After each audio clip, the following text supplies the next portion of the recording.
Nous avons écouté ce témoignage poignant. Ce cas, chers téléspectateurs et téléspectatrices, a véritablement détruit une vie de famille.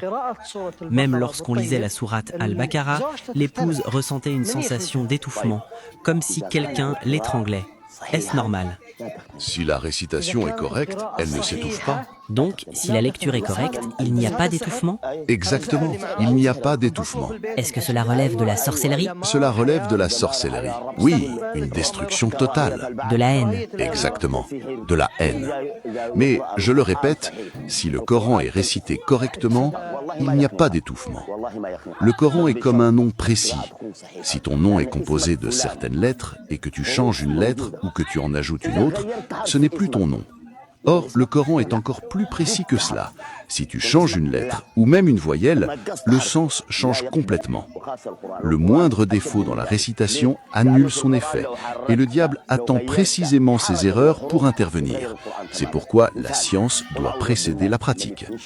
Je le dis clairement, si la sourate Al-Baqarah est lue correctement, par Allah, il n'y a ni étouffement, ni résistance possible des djinns. Aucun démon, aucun sorcier ne peut intervenir si la récitation est juste. D'une manière générale, même si les phénomènes de sorcellerie, de charlatanisme et de pratiques occultes ne sont pas très répandus chez nous, il existe tout de même des cas isolés. Comment peut-on alors sensibiliser les gens à la gravité de ces pratiques et à la nécessité de ne jamais y recourir? Car, comme le dit le verset, le rappel profite aux croyants.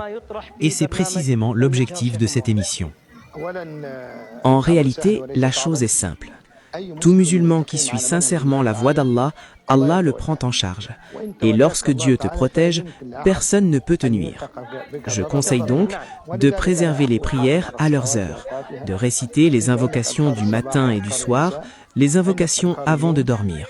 Le prophète sallallahu alayhi wa sallam a recommandé de faire ces ablutions avant de dormir, afin qu'un ange reste auprès de toi, te protège et invoque pour toi jusqu'au réveil. Ces invocations sont essentielles, car le sommeil est un moment de faiblesse où l'on ne peut se défendre. Si tu restes autant que possible en état de pureté rituelle, tu es sous la protection d'Allah. Ce n'est pas une obligation permanente, mais c'est un grand moyen de protection, surtout dans des cas comme celui-ci. Ajoute à cela le dhikr. Quand tu entres chez toi et que tu dis « Bismillah », le diable ne peut pas entrer avec toi. Si tu manges en disant « Bismillah », il ne peut pas partager ton repas. Le prophète sallallahu alayhi wa sallam a dit « Ferme ta porte en mentionnant le nom d'Allah, couvre ton récipient et mentionne le nom d'Allah. » Voilà la véritable protection. Après cela, n'aie aucune crainte, ni possession, ni mauvais œil, ni jalousie, ni djinn. Si Allah te touche par un mal, nul autre que lui ne peut l'écarter. Et s'il te veut un bien, nul ne peut repousser sa grâce. Subhanallah. Et qu'en est-il des 7 dates adjoa? C'est également une sunna authentique. Le prophète sallallahu alayhi wa sallam a parlé des 7 dates adjoa et les savants disent qu'il s'agit de celles de Médine. Cheikh Ibn Baz a toutefois précisé que tout type de date peut convenir. Le prophète sallallahu alayhi wa sallam a dit « Celui qui mange 7 dates adjoa le matin ne sera pas touché ni par le poison ni par la sorcellerie. » On parle aussi de certaines plantes, comme l'assafétida, hiltit. Est-il vrai qu'elle repousse les djinns? Oui, le hiltit fait partie des plantes que les djinns détestent fortement. D'après ce que j'ai appris, les djinns sont très versés dans le domaine des plantes. C'est leur spécialité depuis toujours. Il y a aussi le cidre, le costus indien et le hiltit, dont l'effet est impressionnant. Toute maison habitée par des djinns malfaisants sera rapidement libérée si le hiltit y est utilisé. Il y a également le sel. Le sel. Oui, le sel aussi. Ok, je voulais te poser une question. Est-ce que ce sont les djinns eux-mêmes qui vous ont dit qu'ils détestaient le haltit? Oui, bien sûr. Il y a eu des cas. Quand je demande aux djinns de sortir tel djinn du corps, ils me répondent « Il y a El Hiltit, brûle-le, il sortira. » Donc là, il parle selon son expérience, il connaît mieux ce monde et des djinns. Maintenant, tu as une autre approche sur ce point-là. Vas-y.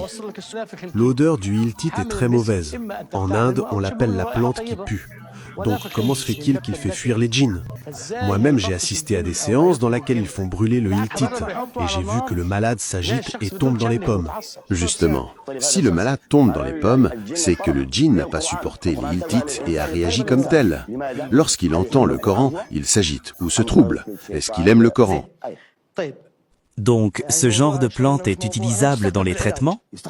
Bien sûr, le principe est clair en jurisprudence islamique. Tout est permis à l'origine, sauf ce qui fait l'objet d'un texte d'interdiction. Attention!